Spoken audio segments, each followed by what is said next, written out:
புதுச்சேரியில் சுங்க பொருட்களை பாதி விலைக்கு குறைத்து தருவதாக கூறி இணையதளம் மூலம் ரூபாய் 9 லட்சம் நூதன மோசடி செய்த மர்ம நபர் குறித்து போலீசார் விசாரித்து வருகின்றனர்.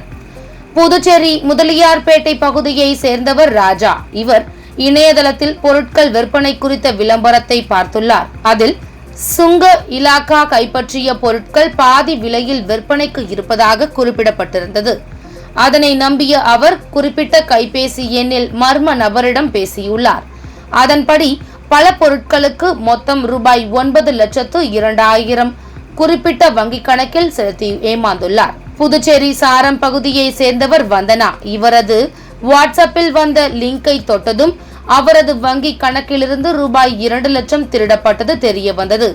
இது குறித்த புகாரின் பேரில் புதுச்சேரி இணையவழி குற்றப்பிரிவினர் வழக்கு பதிந்து விசாரணை நடத்தி வருகின்றனர். காரைக்காலில் அரசு மருத்துவமனைக்கு சிகிச்சைக்கு வந்த சிறை கைதி கழிவறை ஜன்னல் கம்பியை உடைத்து தப்பிய சம்பவம் பரபரப்பை ஏற்படுத்தியுள்ளது. காரைக்கால் மாவட்டத்தில் உள்ள கிளை சிறையில் போக்சோ வழக்கில் கைது செய்யப்பட்டு சிறையில் இருந்து வந்த கைதி ராஜ்குமார் என்பவரை சக கைதி ஒருவர் தாக்கியதை தொடர்ந்து அவர் நேற்று காரைக்கால் அரசு மருத்துவமனையில் சிகிச்சைக்காக சேர்க்கப்பட்டார். இந்நிலையில் தனக்கு வயிறு வலி இருப்பதாக கூறி கழிவறைக்கு சென்ற ராஜ்குமார் அங்குள்ள ஜன்னல் கம்பி மற்றும் கண்ணாடிகளை உடைத்துவிட்டு தப்பி ஓடியுள்ளார். இது குறித்து சிறை அதிகாரிகள் காரைக்கால் நகர காவல் நிலைய போலீசாரிடம் புகார் அளித்ததை தொடர்ந்து தப்பி ஓடிய சிறை கைதி ராஜ்குமாரை வலை வீசி தேடி வருகின்றனர். புதுச்சேரியில் சொத்து தகராறு காரணமாக சொந்த மகனே கொலை மிரட்டல் விடுத்த சிசிடிவி காட்சிகள் வெளியாகி பரபரப்பை ஏற்படுத்தியுள்ளது. சொத்து தகராறில் மூத்த மகனுக்கு அவரது இளைய மகன் கொலை மிரட்டல் விடுத்த சிசிடிவி காட்சி வெளியாகி பெரும் பரபரப்பை ஏற்படுத்தியுள்ளது. புதுச்சேரி வில்லியனூர் தில்லை நகரை சேர்ந்தவர் கிருஷ்ணமூர்த்தி. இவரது மனைவி கமலா. இவர்களுக்கு 2 மகன்கள் உள்ளனர். இதில் மூத்த மகன் வெளிநாட்டில் வேலை செய்து வருகிறார். இளைய மகன் வினோத் சங்கரும் அவரது மனைவி ஆனந்தியும் கிருஷ்ணமூர்த்தி வசிக்கும் வீட்டிலேயே வசித்து வந்தனர். கடந்த ஓரிரு மாதத்திற்கு முன்பு கிருஷ்ணமூர்த்திக்கும் வினோத் சங்கருக்கும் சொத்து தகராறு ஏற்பட்டு இது தொடர்பாக வில்லியனூர் காவல் நிலையத்தில் கிருஷ்ணமூர்த்தியும் அவரது மனைவியும் புகார் அளித்ததன் அடிப்படையில் சொத்து பிரச்சனை என்பதால் கோர்ட்டில் முறையிடுமாறு வில்லியனூர் போலீசார் அறிவுறுத்தியதாக தெரிகிறது. இந்த புகாரை அடுத்து கிருஷ்ணமூர்த்தி தம்பதியினரும் வினோத் சங்கரும் தம்பதியினரும் தனித்தனியே வசித்து வந்தனர்.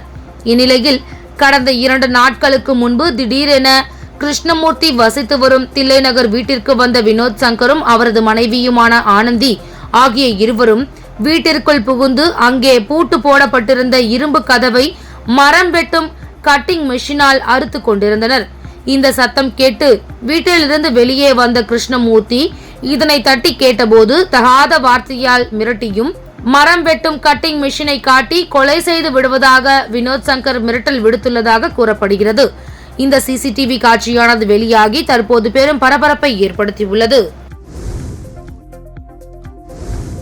காரைக்காலில் 2020 ரேஸில் ஈடுபட்ட இளைஞரை தட்டி கேட்டவரை கொலை செய்த சம்பவம். இளைஞருக்கு 7 வருட கடுங்காவல் தண்டனை, ரூபாய் 10,000 அபராதம் விதித்து மாவட்ட நீதிபதி முருகானந்தம் அதிரடி தீர்ப்பு. காரைக்கால் மாவட்டம் திருநள்ளாறு அடுத்த செல்லூர் பகுதியை சேர்ந்தவர் ரவிச்சந்திரன். இவர் அதே பகுதியில் உள்ள சாராய கடையில் கேஷியராக பணிபுரிந்து வந்துள்ளார். கடந்த 2020ஆம் ஆண்டு செப்டம்பர் மாதம் 12ஆம் தேதி ரவிச்சந்திரன் செல்லூர் பகுதியில் உள்ள பெட்டி கடைக்கு சென்றுள்ளார். அப்போது அதே பகுதியை சேர்ந்த மகேந்திரன் என்பவர் இருசக்கர வாகனத்தில் அதிவேகத்தில் ரேஸில் ஈடுபட்டு விபத்து ஏற்படுத்தும் வகையில் ஈடுபட்டுள்ளார். இதனை பார்த்த ரவிச்சந்திரன் அதிவேகமாக வந்த மகேந்திரனை சாலையில் வைத்து கண்டித்து காவல் நிலையத்தில் புகார் தெரிவிப்பதாக எச்சரித்துள்ளார். இதில் ஆத்திரமடைந்த மகேந்திரன் ரவிச்சந்திரனை கொடூரமாக தாக்கி காலால் எட்டி உதைத்து தள்ளியுள்ளார். இதில் ரவிச்சந்திரன் பலத்த காயமடைந்து கீழே விழுந்த நிலையில் அங்கு இருந்தவரை அக்கம் பக்கத்தினர் மீட்டு அரசு மருத்துவமனைக்கு அனுப்பி வைக்கும் வழியில் பரிதாபமாக உயிரிழந்துள்ளார். இதனை அடுத்து ரவிச்சந்திரனின் மனைவி விஜயா திருநள்ளாறு காவல் நிலையத்தில் புகார் அளித்ததன் பேரில் திருநள்ளாறு போலீசார் வழக்கு பதிவு செய்து மகேந்திரனை கைது செய்தனர். இவ்வழக்கு கடந்த 4 வருடங்களாக காரைக்கால் மாவட்ட நீதிமன்றத்தில் விசாரணை செய்த நிலையில் இன்று மாலை தீர்ப்பு வழங்கப்பட்டது. தீர்ப்பில் குற்றம் சாட்டப்பட்ட மகேந்திரனுக்கு 7 வருடங்கள் கடுங்காவல் தண்டனையும் ரூபாய் 10,000 அபராதம் விதித்து மாவட்ட நீதிபதி முருகானந்தம் உத்தரவு பிறப்பித்தார். இதனை அடுத்து கைது செய்யப்பட்ட மகேந்திரன் புதுச்சேரி காலாப்பட்டில் உள்ள மத்திய சிறைச்சாலைக்கு கொண்டு செல்லப்பட்டார். 465 திருட்டு வழக்குகளில் தொடர்புடைய பிரபல தமிழக பைக் திருடனை புதுச்சேரி போலீசார் கைது செய்தனர். புதுச்சேரியில் கடந்த 6 மாதங்களாக பழைய இருசக்கர வாகனங்கள் திருடு போகும் சம்பவங்கள் தொடர்ந்து நடைபெற்று வந்தது. இது தொடர்பாக போலீசார் ரோந்து பணிகளை தீவிரப்படுத்தியதுடன் பல்வேறு இடங்களில் இருந்து சிசிடிவி காட்சிகளை கொண்டு ஆய்வு செய்தனர். அப்போது நீல சட்டை அணிந்த முதியவர் ஒருவர் திருடு போன இடங்களில் இருப்பதை பார்க்க முடிந்தது. அவரது புகைப்படத்தை ஆய்வு செய்த போது அவர் காஞ்சிபுரம் மாவட்டம் திருக்கழுகுன்றத்தை சேர்ந்த பிரபல பைக் திருடன் சாதிக் பாஷா என்பதும் தமிழகம் மற்றும் புதுச்சேரியில் சுமார் 465க்கும் மேற்பட்ட பைக் திருட்டு வழக்கு உள்ளதும் தெரிய வந்தது. விலை உயர்ந்த வாகனங்களை திருடினால் உடனே சிக்கிக் கொள்வோம் என்பதால் பழைய வாகனங்களை மட்டுமே திருடும் சாதிக் பாஷாவை கையும் களவுமாக லாஸ்பேட்டை போலீசார் பிடித்தனர். இதனிடையே சாதிக் பாஷா பைக் திருடும் சிசிடிவி காட்சிகள் வெளியாகியுள்ளது. தமிழக போலீசார் உடையணிந்து வில்லியனூர் மற்றும் அதனை சுற்றியுள்ள தமிழக பகுதிகளில் பொதுமக்களை மிரட்டி பணம் பறித்த இளைஞரை போலீசார் கைது செய்தனர். புதுச்சேரி வில்லியனூர் அன்னை நகரை சேர்ந்தவர் ரமேஷ். இவருக்கு திலீபன் என்ற இளைஞர் தமிழக காவல்துறையில் பணிபுரிவதாக கூறி சமீபத்தில் நண்பராகியுள்ளார். இதனிடையே கடந்த சில தினங்களுக்கு முன்பு பொய் வழக்கு பதிவு செய்து உள்ளே தள்ளிவிடுவேன் என ரமேஷை மிரட்டி திலீபன் பணம் கேட்டதாக கூறப்படுகிறது. இது தொடர்பாக ரமேஷ் வில்லியனூர் காவல் நிலையத்தில் அளித்த புகாரின் பேரில் போலீசார் ரகசியமாக திலீபனின் நடவடிக்கைகளை கண்காணித்து வந்தனர். அப்போது அவர் தமிழக காவல்துறையை சேர்ந்தவர் இல்லை என்பது தெரிய வந்தது.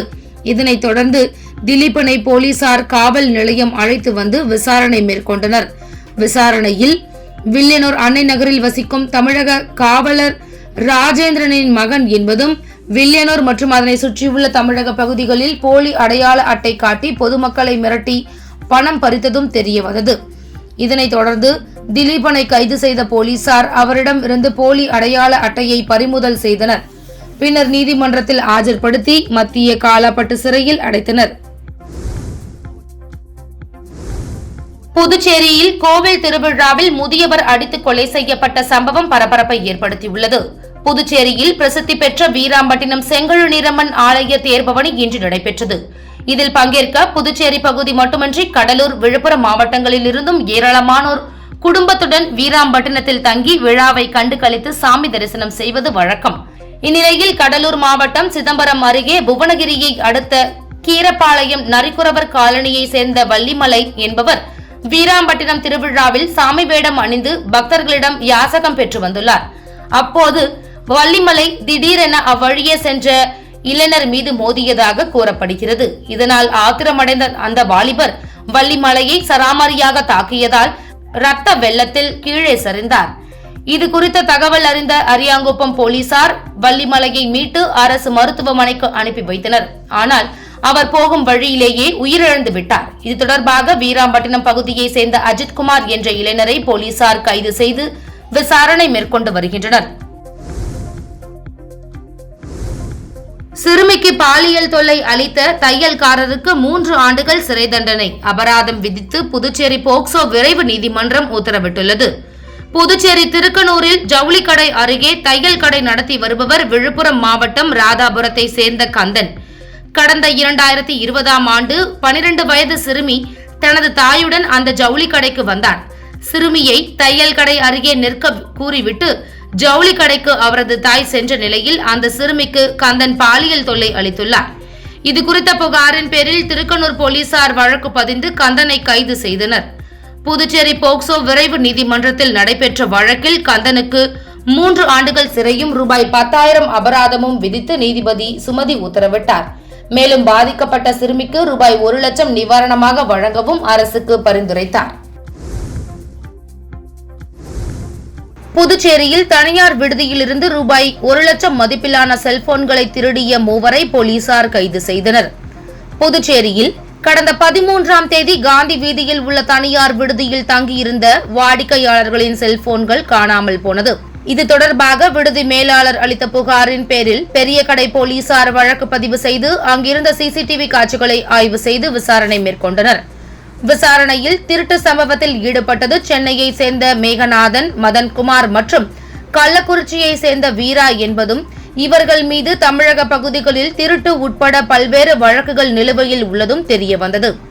இதனை அடுத்து சென்னையில் பதுங்கி இருந்த மூவரையும் கைது செய்த போலீசார் அவர்களிடமிருந்து ரூபாய் 1 லட்சம் மதிப்பிலான செல்போன்கள் பறிமுதல் செய்தனர்.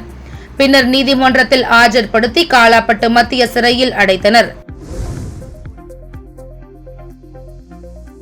உங்கள் சக்தி சேனலின் புதுவையின் அன்றாட நிகழ்வுகளை உடனுக்குடன் தெரிந்து கொள்ள சக்தி சேனல் புதுச்சேரி யூடியூப் சேனலை சப்ஸ்கிரைப் செய்து கொள்ளுங்கள். மறக்காமல் பெல் பட்டனையும் கிளிக் பண்ணுங்க, ஷேர் பண்ணுங்க, லைக் பண்ணுங்க. உங்கள் சக்தி சேனல்.